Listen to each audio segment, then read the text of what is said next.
In this video, we're going to learn everything we need to know about quadratics for the SAT. So what we'll do for this video is we're going to look at individual components of a quadratic. We're going to start with the easiest and go to the hardest. And the reason why is we don't want to use a quadratic formula for every one of our questions, because that could be really time consuming, and this is a time test, so you want to make sure you can get all the problems completed before your time is up. So starting with factoring, we could do something called the diamond method. Now the diamond method tells us that we can find our two values of x. Based off of value of this constant, the number at the end, what multiplies to that value, but then adds to the next component to it, the value that's next to the x, which would be negative 5. So what adds to negative 5? Well, those two values would be negative 2 and negative 3. And so we're seeing this in terms of x minus 2 times x minus 3, and that's going to be equal to 0. And what that means is that if we set this x minus 3 to 0, it'd be 0 times x minus 2. Well, that would give us 0, right? This is in parentheses, so whatever this value is equal to, times that by 0 is always going to give us 0. And vice versa, if this is 0, and this x minus 3 is some value here, 0 times that is going to be equal to 0. And when we see that, that actually means that we can set these individual components inside parentheses to 0. So x minus 2 is equal to 0, and x minus 3 is equal to 0. And if that's the case, we can add 2 on this one, and that's going to tell us that x is equal to 2. And if we add 3 to this on both sides, that's going to tell us that x is equal to 3. And so those would be our two values. And that's how we'd use factoring to figure this out. Next thing we're going to talk about is vertex form. Now vertex form is this equation right here of y is equal to a times x minus h squared plus k. Now this helps us with graphing a quadratic. And when we have vertex form, we might say have this graph right here. And the vertex is actually this point at the base. It is the smallest value, and this vertex is going to be the point h comma k, which we have here. Now this a stands for a multiplier, and what it means is that if it's positive value, or a is greater than 0, we're going to have an upward facing parabola. Now if a is less than 0, or a is a negative number, it might look something like this. This will still be the vertex here, except this will now be the highest point, and it'll still be that value hk. So for our question here, it says that our vertex is at the point 4, 9. So that means that our h and k value are going to be equal to 4, 9. And we can plug that in here. This would be 4, and this would be 9. So if we were to take a look at this graph, we'd have y is equal to a times x minus 4 squared plus 9. And we can use process of elimination to remove some of these multiple choice answers. So we'll know it's not going to be D or C because those are minus 9. Now it does tell us that we have it opens downward. So when we mean opens downward, we actually mean this one right here. So a is going to be a negative value, so it'll be a negative a. The only option we have for that is going to be b, because it has a negative 2 for the value of a. So the next thing we're going to look at is the quadratic equation, which you should memorize to make it as easy as possible for yourself. And that equation is negative b plus or minus the square root of b squared minus 4ac all over 2a.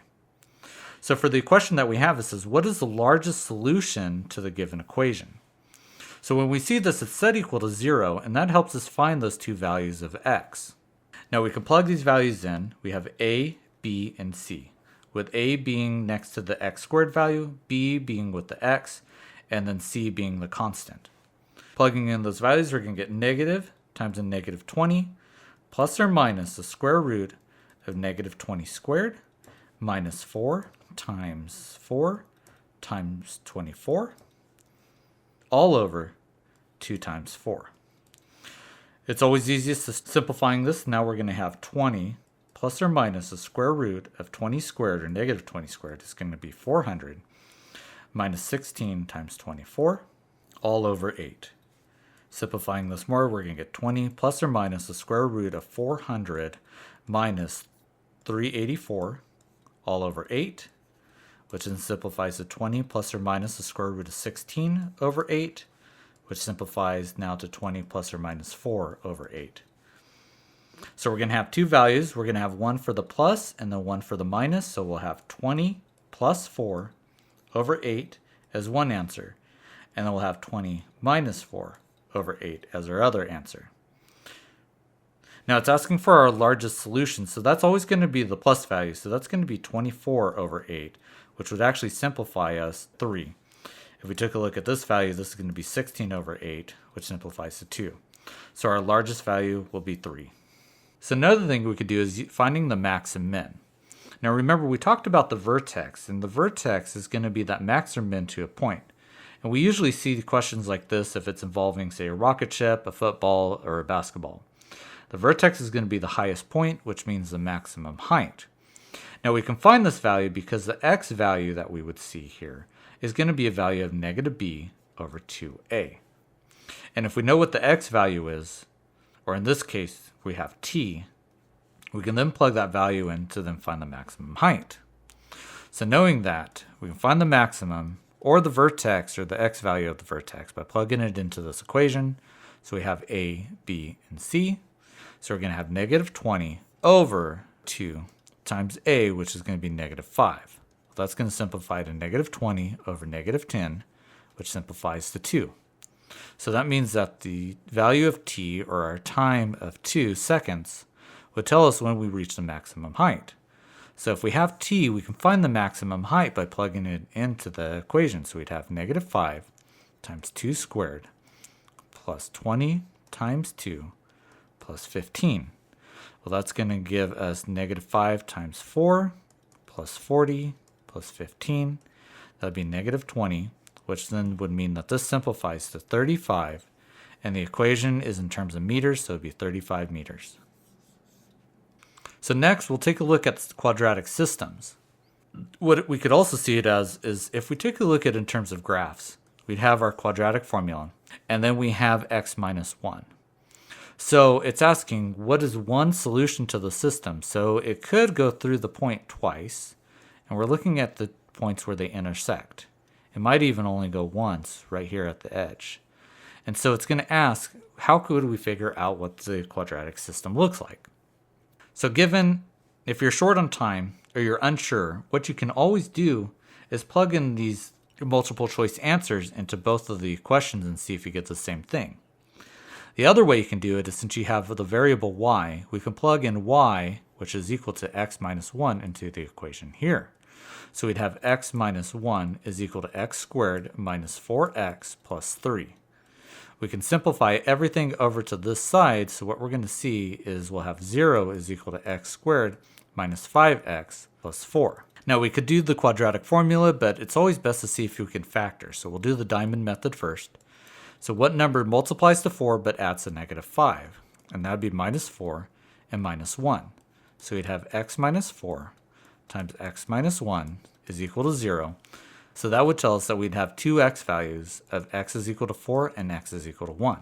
So we know that if our x value, which is here on the left, should have some value of 1, the only answer is this one right here.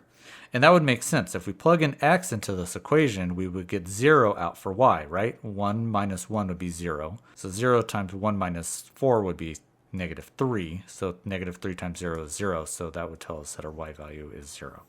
And then we can also solve for constants. Now when we see this, we have an a value, which is going to be 1. Our b is going to be negative 8k. And then our c will be these two values, minus k minus 4.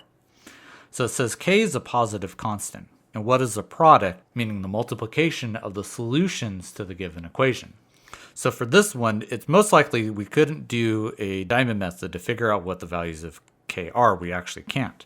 But we could plug it into the quadratic equation, which again is going to be negative b plus or minus the square root of b squared minus 4 times ac all over 2a. So if we plug in these values, what we're going to have is we'll have 8k plus or minus the square root of 64k squared minus 4 times 1 times negative k minus 4 all over 2. So that's going to simplify now to 8k plus or minus the square root of 64k squared plus 4k plus 16 all over 2. Now we have the two values, right? It's going to be denoted by this plus or minus. So what we'll end up seeing is 8k plus the square root of 64k squared plus 4k plus 16 all over 2 times 8k minus the square root of 64k squared plus 4k plus 16 all over 2. And if we multiply these values, what we'd end up seeing is going to be 64k squared minus 64k squared plus 4k plus 16 all over 4. Similar to a perfect square where we have a plus or minus, so we end up just minusing the values that are all here. So with that, what we're going to end up getting is going to be minus 4k minus 16 over 4, which simplifies to minus k minus 4. And that would be our answer. So lastly, we'll take a look at a word problem. So we have a rectangular garden, so we know our garden is going to look something like this, and it has an area of 60 square feet. If the length is 3 more than twice the width, so the length is going to be 3 more than twice the width, what is the width of the garden? Well, we know that the area is going to be equal to the length times the width, and we know that the length is equal to 3 plus 2w times the width, and that's going to be equal to 60.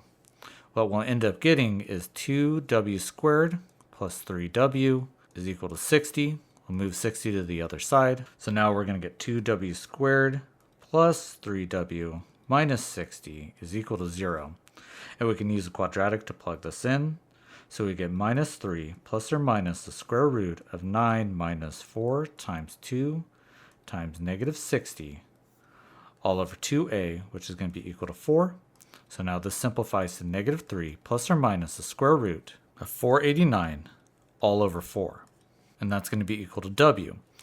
So we could have two values here, but if you notice, it can't be the minus because we can't have a negative length. So we know that the answer would be equal to the one value of negative 3 plus the square root of 489 over 4. And that would be our final answer.